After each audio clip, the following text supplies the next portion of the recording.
Hello everyone. आज की कहानी है इंसान की कदर। कहानी अगर अच्छी लगे तो लाइक करें, शेयर करें और प्यार भरी कहानी चैनल को सब्सक्राइब करें। आज बूढ़े बाबा खाने के लिए चारों बेटों के दरवाजे पर जा रहे हैं, पर एक भी दरवाजे से खाना नहीं मिला। बाबा भी सोच रहे हैं, क्या किस्मत है मेरी, इतना धन, खेती, पैसा सब बेटे के नाम तो कर दी, पर आज खाने के लिए उन्हीं बेटों के पास मेरे लिए अनाज नहीं है। बहुत सोचने के बाद बाबा बड़े बेटे के पास जाते हैं और कहते हैं, बेटा वीरू, बहुत भूख लगी है, बेटा कुछ खाने को दे दो। इतना सुनते ही बड़ी बहू झल्लाते हुए बोलती है, दिन रात मेरे ही पास खाओगे कि और भी बेटों के पास जाओगे। ये सुन बाबा चुपचाप वहीं बैठ गए। करते भी क्या, बड़ी बहू ने थाली पटकते हुए खाना दिया। बाबा चुपचाप आंखों में आंसू लिए खाना खाकर वहीं पास में पड़े एक पुरानी खाट पर लेट गए और पुराने ख्यालों में गुम हो गए कि कैसे दिन रात मेहनत करके अपने बेटे को खिलाता था, खुद नहीं खाता था पर अपने बच्चों का पूरा ख्याल रखता था, जिससे कि वह भी बड़े होकर मुझे भी वही प्रेम सम्मान देगा, वही स्नेह देंगे। कहने को तो मैं पहले एक जमींदार था, लेकिन आज मेरे पास एक फूटी कौड़ी भी नहीं। बाबा विचारधाराओं में गुम खाट पर लेटे रहे। बूढ़े बाबा को शाम में पकोड़े खाने का मन बहुत कर रहा था, लेकिन सोच रहे थे किसको बोले बनाने के लिए। बाबा को आज अपनी पत्नी बहुत याद आ रही थी। कैसे एक बार कहने पर केत की ढेर सारे पकोड़े बना देती थी और बाबा बड़े ठाठ से सभी बच्चों के साथ पकोड़े का मजा लेते थे, पर अब उन्हीं बच्चों के सामने खाने के लिए तरसना पड़ता है। बाबा सोचे कि क्यों न मंजली बहू को एक बार कह कर देखें।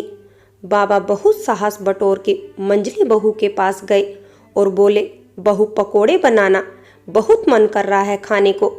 मंजली बहू ने ढेर सारे पकोड़े बनाकर बाबा को दे दिए खाने के लिए। बाबा ने आराम से कुर्सी पर बैठकर तृप्त होकर पकोड़े खाए और फिर उठकर अपने रूम में आराम करने आ गए। बाबा के उठते ही मंजली बहू ने बड़बड़ाते हुए कुर्सी उठाई और उस कुर्सी को पानी से धोते हुए बोली, हे राम, मेरी कुर्सी गंदी हो गई। झल्लाते हुए बोली, अरे सुनो, सनी के पापा अब से बाबा आए तो जमीन पर कहना बैठने को, नहाते हैं नहीं, मेरी कुर्सी गंदी हो गई। बाबा ने थोड़ी बहुत मंजली बहू की बात सुन ली। बाबा सोचने लगे, मेरे हाथ में दर्द है, मेरा घुटना गिरने से फूटा हुआ है, तो मैं नहाऊं कैसे? कोई मुझे नहलाता भी नहीं, ना कोई सर्फ साबुन देता, ना कोई पास आता है। बाबा सोचते सोचते अपने बेड पर कब सो गए, उन्हें भी नहीं पता चला। सुबह सुबह छोटे बेटे सचिन ने बाबा को चाय लाकर दी। बाबा ने लड़खड़ाती आवाज से छोटे बेटे सचिन को बोला कि बेटा, आज तुम मुझे नहला दोगे? कल मंजली बहू बहुत गुस्सा हो रही थी। बेटे ने हामी भर दी। बाबा भी खुश हो गए। फिर सचिन ने बाबा को नहलाया और अच्छे वस्त्र पहनाए। बाबा ने सचिन से कहा, बेटा जरा दीदी को फोन करना, कहना बाबा आपसे मिलना चाहते हैं। बड़ी बहू को बोला था फोन करने के लिए काजल को, बोली कि मेरे मोबाइल में बैलेंस नहीं है। थोड़ी देर बाद ही अपने मायके बात करने लगी, इसलिए तुमसे कह रहा हूँ। सचिन ने अपनी बहन काजल को फोन किया। काजल बहुत सारा नाश्ता घर से बनाकर बाबा के लिए लेकर आ गई। जब भाभियों को पता लगा कि ननंद आई है तो बोली, क्या हम आपके पापा को खाना नहीं देते हैं जो आप खाना लेकर आए हो? बुरा न मानना दीदी, काजल ने भाभी को कुछ न कहा। वह बाबा को प्यार से खाना खिलाने लगी। उधर दोनों भाभियां आपस में बात करने लगी। आई है बाबा से पैसे लेने के लिए, ठगी कर ले जाएगी फिर से पैसे। इतना बोल सभी अपने अपने काम में लग गए। किसी ने काजल को खाना तक नहीं पूछा। काजल बाबा को खाना खिलाकर अपने घर जाने लगी। तभी बड़े भाई पर नजर पड़ी।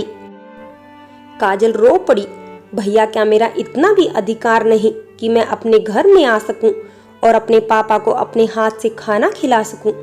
भाई भी हालातों से मजबूर अपनी बहन को कुछ ना कह सका। बेचारी काजल रोते हुए अपने ससुराल चली गई। बेटी के आंखों के आंसू देख बाबा तड़प रहे थे। क्या मेरी बेटी को इतना भी अधिकार नहीं कि वह अपने मायके आ सके? बाबा वहीं गेट पर बैठ गए और सोचने लगे, कैसे मेरी काजल दिन भर सबके काम करती रहती थी, सबका ख्याल रखती थी और घर को भी चमकाए रखती थी। भाइयों का खूब ख्याल रखती थी। सारी बातें सोचते सोचते बाबा उठे और अपने रूम में जाकर लेट गए। सचिन ने पूछा, बाबा खाना नहीं खाओगे? क्या हुआ, तबीयत ठीक नहीं है क्या? बाबा ने कहा, नहीं बेटा, भूख नहीं है आज, बस मन भारी लग रहा है। रात भर सोचते रहे, आंखों से जैसे नींद ही गायब हो गई थी।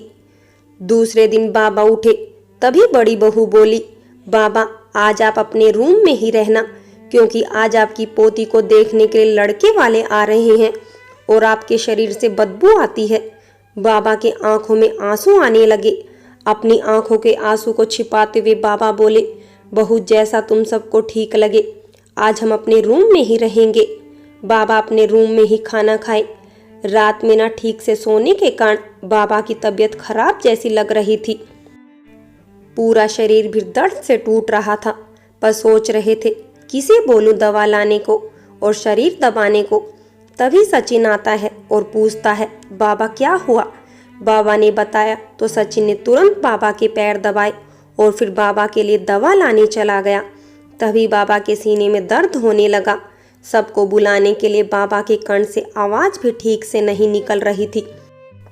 पूरा शरीर दर्द से तड़प रहा था।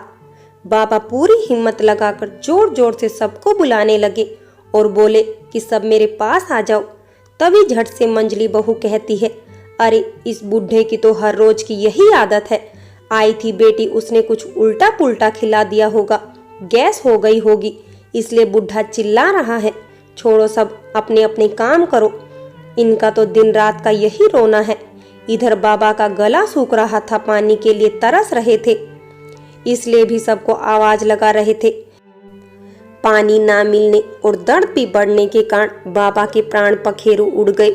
बहुत देर शोर न होने पर सभी बहू आती हैं और देखती है बाबा अब नहीं रहे। सभी रोते हुए कहने लगती है, हाय मेरे बाबा, बहुत अच्छे इंसान थे, बहुत नेक इंसान थे, क्यों चले गए बाबा? बाबा कुछ तो कहो। सचिन जब दवा लेकर आता है तो देखता है कि बाबा तो रहे ही नहीं। वो सारा दवा दरवाजे पर ही फेंकते हुए दहाड़ मारकर रोने लगता है। बाबा क्यों चले गए आप मुझे छोड़ के? मैं आपकी सेवा करता। सचिन जोर जोर से रोते हुए बोल रहा था, अच्छा हुआ बाबा आप चले गए स्वर्ग में, इस घर में आपकी कोई कदर नहीं करता था। रोते रोते बाबा के सिरहाने बैठने के बाद सचिन वहां से उठकर दूर खड़ा हो गया और रोते हुए सचिन से बोलता है, कैसे इंसान के दो रूप हैं। बाबा थे तो उनकी कोई कदर नहीं करता था, आज उनके लिए उनकी बहुएं दहाड़ मार मार कर रो रही हैं। देखो कैसे मगरमच्छ के आंसू बहा रही हैं सब। और बाहर भैया बोल रहे हैं कि पूरी और 5 किस्म की मिठाई करेंगे। सचिन मन ही मन सोचता है, आज मर गए तो 5 मिठाई करेंगे, और जब बाबा जिंदा थे तो कोई खाने को भी नहीं देता था। काश यही प्रेम उन्होंने पहले दिखाया होता तो आज बाबा सबके साथ होते। फ्रेंड्स, कहानी अगर अच्छी लगी हो तो लाइक करें, शेयर करें और प्यार भरी कहानी चैनल को सब्सक्राइब करें।